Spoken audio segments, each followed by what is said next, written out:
When it comes to concrete, we've got you covered. RowPaint.com offers custom concrete coating services for your garage, business, warehouse, and more. And we do it in one day.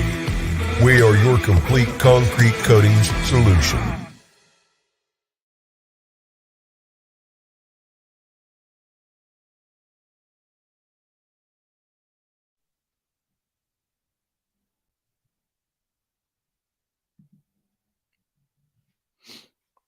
All right, what's going on? Welcome back. Hour number 2 of what we hope is your favorite Idaho Sports Talk. Prater on the Ballgame right here on Sports Radio, The Ticket. I got my boy Bob Beeler, Boise State play-by-play broadcaster, filling in for Mike Prater on this Friday. Quick first hour, Bob. Well done. Very quick. I got to pick your brain more about some of these future baseball rules, man. That was fun. We're joined now on our video segment, not audio, you moron, Johnny. BJ Reynolds hanging out with us. What's up, BJ? Good to see you over there, man. How you been? Well, I saw enough of Bob Beeler over the weekend, and now I'm seeing him again on here. But it's Giants-Cardinals Part 2 starting tonight in St. Louis. We should have made the trip to St. Louis this weekend, I guess. We Bob. should have. Be better than sitting here talking to each other, right? Or we could be on in St. Louis, maybe even better. That was a fun trip, though. Yes, that was a fun trip. And Johnny, you asked me before if I was going to rub it, if I was the kind of guy that would rub it in Bob's face, when the Cardinals scored. And we had a little back and forth, but the Giants ended up winning a close game. But it was, I think I was well behaved, Bob. You were. It was a fun time. Bob got the last laugh, and it was cool checking that park off. Nothing like, Bob, and you know this, the annoying fan of the other team from out of town. BJ was not that. Absolutely. Well, I didn't have a whole lot to cheer about. I mean, the Giants won, so that well, it was a good game. And BJ, I think the most disappointed you were at the whole game was when they pinch hit for Pujols in the 7th inning. I was. I think you were more disappointed at that than when Arenado struck out to lose the game. Yeah. Just kidding. I was there to see Albert, but wanted to see 682. But it is what it is. It was a fun time, and it was good to see you and Teresa. And then we shared the same flight back, and it was a fun time. A cool weekend. Glad you guys got a chance to do that. BJ, we wanted to talk some Boise State football with you today, and kind of the cool list you're doing at Bronco Nation News, the 25 most important players for the 2022 season. This week, you kicked it off actually with me on Monday. Tyler Crow, you've went through 25 through 21 today, and you're going to keep this sucker going. I got to ask for everybody out there, what was the criteria? What was the process? How did you come to find 1 through 25? Well, don't just put all the blame on me if folks have issues with this. Bob helped with the list, and Johnny helped with the list, too. Both of you guys were involved, and so was Prater, and we can just blame Jay Tuss if that's the easiest one to do. But we were all involved, and that was kind of the cool part. I sent all my friends here in the media working with Bronco Nation News my initial top 25. You all had some good suggestions, and so we made some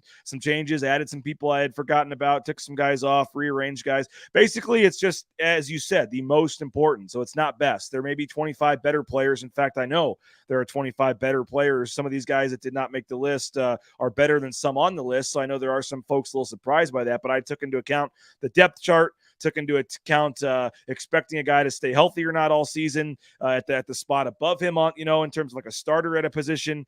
Can they be counted on? There's a lot of different things that, and factors, and I special teams obviously played into it. So the 25 players that are the most important to the team, where if they get injured or if they don't produce or, whatever, that will impact the team's success or lack thereof. And so, we just finished with number 21 today, and I think we're going to start to get into some more recognizable names and prominent players as we move along here. I want to go back to number 22. This was with my radio partner yesterday, talking about Taylon Green. Now, you covered the spring game. Sam Vidlak getting the reps with the twos initially and whatnot. You had Taylon Green as your number 22 most important player of this football team this season. Talk about that a little bit and what Taylon Green doing at 22, BJ, and what are your thoughts with that? Yeah, and I'm curious maybe your guys' thoughts too, because, Mike Prater was saying yesterday he didn't really think Taylon Green's going to factor in much this season, doesn't think he'll play much, doesn't think they'll just throw him in there to throw him in there. I kind of disagree. I see them creating some sort of Montel Cozart type package for him. I see him playing some role in most games, which is why he had him on the list. I do agree that if Hank Bachmeier were to go down with some sort of injury and have to miss multiple games, you might be talking about Sam Vidlak being the starting quarterback. So in terms of the quote unquote number 2 right now, and who's more capable of leading this team for multiple games, you might say the Oregon transfer Sam Vidlak. But for me, I think in terms of who's going to factor in more to games throughout the season, I think they're going to find a spot to keep Taylon Green on the field, whether it's a play here and there, whether it's a full series, whether it's a design package of plays for him. We saw in the Fresno State game when he got, 4 or 5 plays, he had the 17-yard run, which was really impressive, but then I think got sacked 2 plays in a row or something. But for me, I think they want to keep Taylon Green happy. I don't think they want him transferring. I think they want to keep him around. And so I envision them being creative and finding ways, especially in this read option offense that Tim Plow likes to run. I think Taylon Green gets some runs. So maybe I'm projecting incorrectly here, and that's not going to be the case. But I've got Taylon Green on this list because I see him playing. I put the over/under with Prater at 3.5 offensive snaps a game. I don't know where you guys would be on that, but I mean, if you give him basically 3 plays, see if he gets a first down or not. I envision that role for Taylon Green. And again, I could be wrong, but that's why he's on this list. I think they find a way to get him on the field. BJ, are you saying 3 plays in a row, or are you saying come in and run 3 plays? Because I think there's the difference. I think just in terms of how many offensive snaps Taylon Green plays a game, I would put the number at 3.5. I think he's going to get multiple plays on offense per game. Whether it's, hey, I don't know if they're going to necessarily say you get the 3rd series like they did sometimes with a Montel Cozart, but I think they're going to be creative. Last year, you could only play him in 4 games, so they had to be very careful of how they used him. He had the whole red shirt counter, and there was a lot of games where they just didn't want to use him and get him at 4 games. Now, this year counts for the same amount of eligibility, whether he plays no snaps all season or he starts every game. So for me, I think they get creative. I think they find a way to get him involved, and I think they want to keep him happy because they want him to eventually be the starter of this team. And if he's riding the bench all season, I don't know if he wants to stick around. So again, this is our projections. This is my basically educated guess, and I could be wrong, but that's why he's on the list for me. I think they try to find a way to get him involved in some of these games. BJ, for the 5 guys you shared with us this week, 21 to 25. I think the most intriguing is the Australian punter, James Ferguson Reynolds. And I even might say the most important because Cravens, Green, Caples, and Crow all aren't even the starter or best person at their position. With Velasquez graduating, I think a lot's going to be on the foot of Ferguson Reynolds this season. Yeah, I mean, you could make a case Caples will be the 3rd wide receiver, and things like that. But and you're right. I mean, and I know you were one of the ones, Bob, that helped me, decide to put Ferguson Reynolds on the list with some of the feedback that you've received. And I did some, looking around, and regardless, whether it's Ferguson Reynolds or Whale, the punter is going to be a storyline on this team because you're replacing, as you said, a guy that I went back and looked had punts in each of the last 5 seasons. I mean, this is a guy that was a 5-year contributor in Joel Velasquez that you're trying to replace. And so, and I think that you don't go all the way to Australia to, I don't know if they actually went to Australia, but you don't recruit a Australian punter and you don't go to all that, I don't know if hassle's the right word, but that effort and that work, if you don't plan on that, Australian punter having a chance to make an immediate impact. And if you're James Ferguson Reynolds, I don't think you're leaving Australia to not if you go somewhere where you think you have a chance to start early in your career. So based on all accounts, he had a pretty impressive spring. We didn't see any of the rollout stuff, in terms of the rugby style punts in the spring game, but it sounds like he had a pretty impressive spring. And I would suspect, at least again, just my projections right now, Ferguson Reynolds has a little bit of the edge heading into fall camp. Bob Beeler in for Prater, BJ Rains, Bronco Nation News every Friday right here for our BNN report. BJ, today, Jackson Cravens, I saw the bit with Jay Tust and that defensive line looking like it's going to have a lot of depth. And Jackson Cravens is one of those guys that kind of slips through the cracks when you're talking about the Scott Matlocks, right? The Dimitri Washingtons, the Banyas, all those bigger names, it feels like. But here's a transfer from the University of Utah, finally getting his feet wet in this program. What type of importance, what type of year can Jackson Cravens have on the defensive line? Well, I mean, he was 8th on the team in tackles last year. I mean, you say he was kind of overlooked, but I mean, he was top 10 on the defense in tackles, 39 tackles, and that's despite missing a game due to injury as well. 3.5 tackles for loss, 2 sacks. Yeah, I mean, I think, again, kind of if you're looking at punter, I'm kind of looking at that other defensive tackle spot next to Scott Matlock, whoever that starter is, and combining those guys together is going to be, the number 21 important spot for me, because you've got, Divine Obucheri could have easily been on this list. You've got Herbert Gums that I think you need to contribute. And Jackson Cravens, I think, has a chance to be a key player for this team. He had 9 tackles, a sack, and a forced fumble in that Utah State game. He had 2 other games last year with 5 tackles, including the Oklahoma State game. I mean, I think you're right. He is kind of a forgotten guy along the line, but when he's in there, he's done some productive things. So I think that defensive line has a chance to really do some big things this year. And I think Cravens, at least right now, again, I'm projecting probably will be that starter next to Matlock.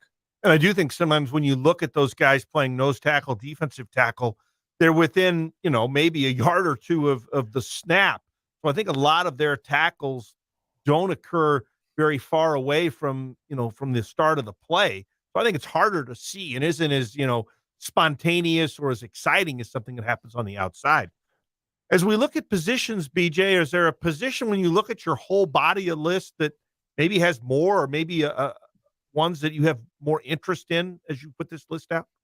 Well, I mean, I think the top 5, if you ask somebody right now for the top 5, that's probably, the who's who of the roster. I'm sure most folks can come up with that. But I'm looking, I think a very interesting, grouping for me is 6 through 10. Because I've got, in 6 through 10, you've got a couple guys, at least one guy that's having to replace a very key player from last year. And then you've got, a couple linemen, I guess I'll just admit that I think, one in particular that is really, we heard a lot about being out last season was a lot of the reasons that there were struggles along the offensive line. So I think, a guy like KHG coming back, I think is going to play a huge role on this offensive line, because him getting dialed in at center allows all the other guys and those pieces to kind of dominoes to fall into place at the other spots. So I think 1 through 5 is like literally the star name, the guys you'll see that everybody recognizes. But I think that in terms of the importance, 6 through 10, there's some guys that you're really going to look at and say, okay, those are the guys that really could swing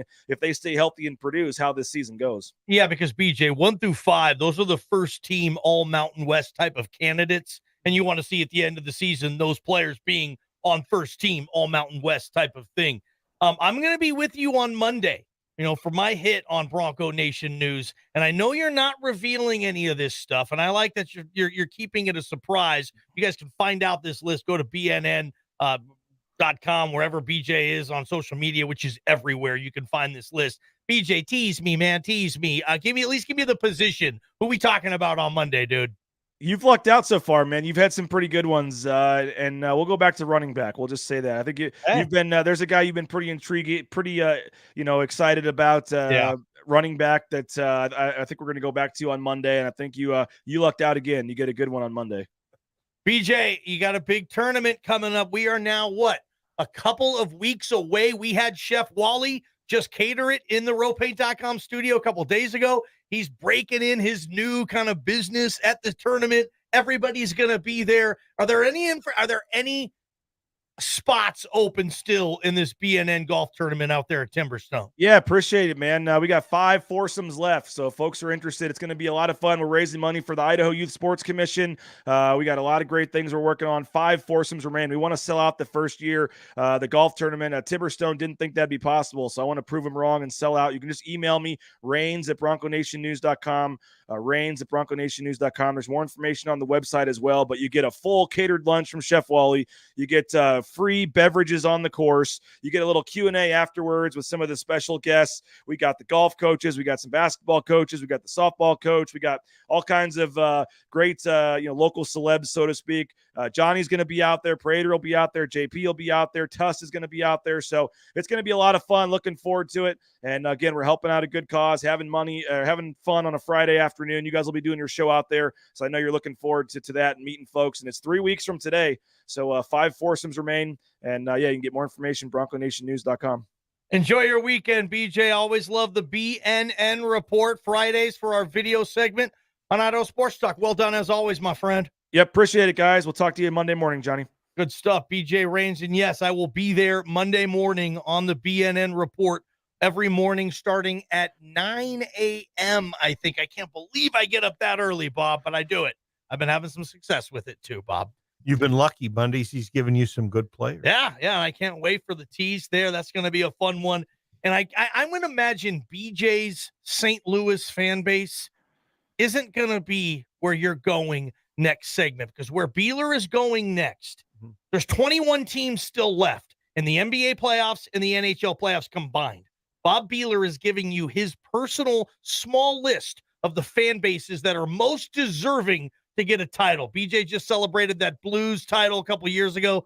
I don't think the Rainmaker has a chance on this one. I was with them in 19 as my most deserving team. You were, yeah, yes, 19 when you had that. Yeah, and I had 18 with the and Capitals. He's got his cup logo. I love, look, that's a badass little trophy. Is there a better looking trophy than the Stanley Cup, Bob? Maybe the Heisman? No. The Heisman? No, Okay. because this one you get to keep. More people get a chance to drink out of it, party with it. When have you seen the Heisman out and about? You can't drink out of the Heisman. That might be the coolest thing I've ever heard Bob Beeler say. Well done, BJ. Good stuff. That's where we're going next. If you want to help out, text us. What fan base is most deserving to get a title? Text 208-424-9300. That's where we are next on Idaho Sports Talk.